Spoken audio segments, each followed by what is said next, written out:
Bonjour à tous, aujourd'hui on se retrouve pour une nouvelle vidéo. Alors je suis en compagnie de mon ami Johan qui est maquilleur professionnel avec qui j'avais fait déjà quelques vidéos.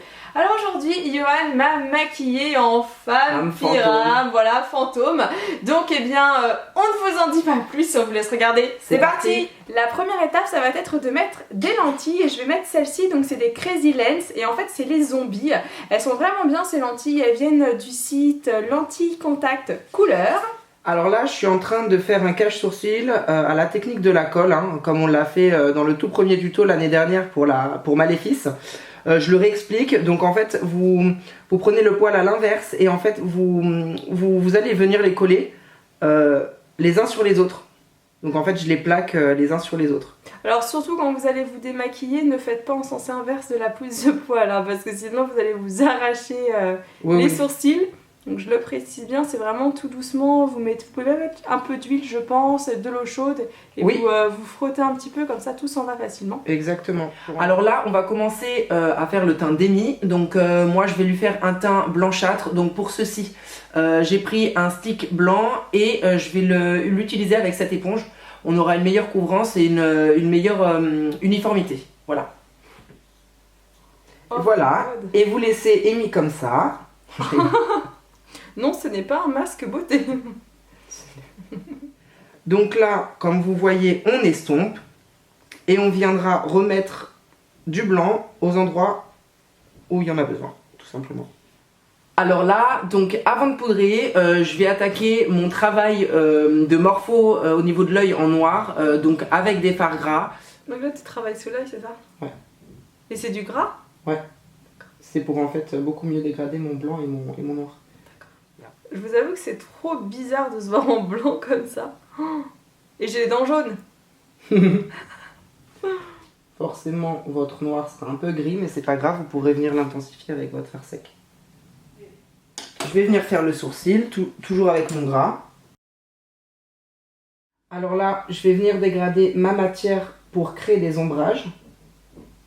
Là, je les fais remonter un peu plus haut pour vraiment donner du caractère à mon personnage. Pareil pour le nez.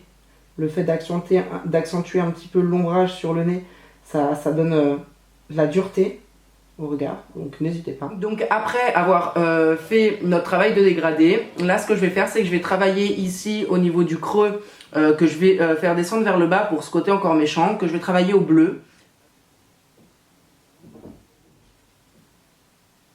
Alors là, je vais utiliser la même couleur du blush pour le dégradé des yeux, que je viendrai intensifier avec un bleu un peu plus foncé, mais que au fard sec. Alors le dégradé, commencez-le au pinceau, mais avant de poudrer, vu que c'est un corps gras, avec le doigt, ça va tout seul. Donc n'hésitez pas à faire vos finitions avec le doigt. Alors là, comme prévu, je viens poudrer mon teint avec de la poudre blanche, hein, pas celle du teint, mais la poudre blanche. Vérifiez bien aussi que votre pinceau soit propre. En règle générale, c'est mieux de le faire avec la houppette parce que ça donne un côté beaucoup plus couvrant. Mais du coup, moi j'utilise le pinceau pour pouvoir vraiment faire mes dégradés comme je le souhaite. Voilà. J'attaque avec un noir, là où j'ai placé mon fard gras noir. C'est bien là, ça va bien fixer, ça va être bien intense. On passe aux couleurs. J'utilise un bleu comme celui-ci. N'hésitez pas à nous dire en commentaire si vous allez ou pas tester ce maquillage. C'est changeant, c'est un maquillage plutôt beauté pour Halloween, même si j'avoue que bon, ça fait un peu peur. Donc là, pour donner justement du relief, je vais travailler mon bleu avec un bleu un tout petit peu plus différent, un bleu un peu plus foncé. Alors pour ceux qui se demandent, la palette qu'utilise Johan, en fait c'est une palette de Kiko, c'est oui. ça? C'est ce bleu-là, celui-ci. Et c'est la palette Color Fever Must Have. Votre bleu, vous le placez vraiment au milieu de votre bleu clair, comme ça vous aurez vraiment quelque chose de diffus.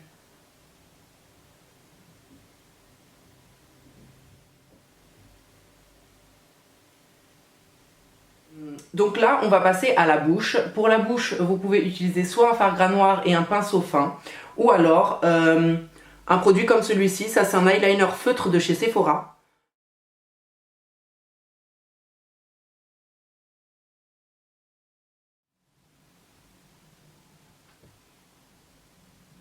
Donc là, je dessine mes larmes à l'eyeliner fin ou au pinceau fin. Moi je préfère l'eyeliner parce qu'au moins ça sèche, ça ne bouge plus.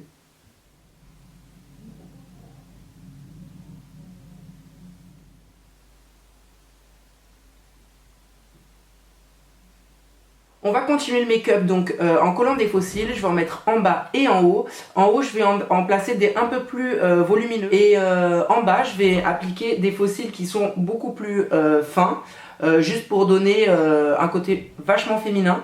Alors après, si vous voulez faire votre personnage un peu sali, vraiment dans le côté un peu j'ai peur Halloween, n'hésitez pas à prendre votre bleu pour avoir un rappel du make-up et à salir un peu au niveau des os. Ça donne un côté un peu flouté, ça peut être intéressant, ça peut être sympa. Ça cradosse un peu et ça évite que ce soit en noir et ça rappelle un peu le make-up. Johan a maintenant terminé le maquillage et je vais passer au costume. Alors comme vous pouvez le constater, le costume c'est Ghost Ship et je le trouve vraiment joli. Alors pour les personnes qui vont me demander d'où il vient du site Funidelia. Donc costume. Alors nous avons la robe et je la trouve vraiment sympa. Alors je sais pas si on voit bien à la caméra mais c'est vraiment un costume de qualité et nous avons aussi le chapeau. Hey. Vous êtes très charmante. Merci. Le maquillage et le déguisement sont maintenant terminés, alors avec Johan on a vraiment hâte d'avoir vos commentaires. N'hésitez pas à nous dire si oui ou non vous allez tester ce make-up, moi j'aime vraiment beaucoup. Ensuite, je sais que vous allez me dire mais comment retrouver Johan? Donc Johan en fait il a une page Facebook qui s'appelle Johan Perez Make-up Artist. Et voilà, et comme d'habitude son lien sera dans la barre d'infos, donc n'hésitez pas à regarder. Et puis maintenant on va vous envoyer des millions de gros bisous et on vous dit à très vite. Ciao ciao. Et si tu as un peu plus de temps, n'hésite pas à cliquer sur la vidéo recette bonbons des yeux arrachés. Alors c'est une recette que j'ai fait avec mon ami de la chaîne Fast Good Cuisine, c'est Charles. Et vous allez voir, c'est vraiment assez gore et je trouve que pour Halloween, c'est plutôt pas mal pour effrayer les enfants, les adultes et pourquoi pas les grands-parents.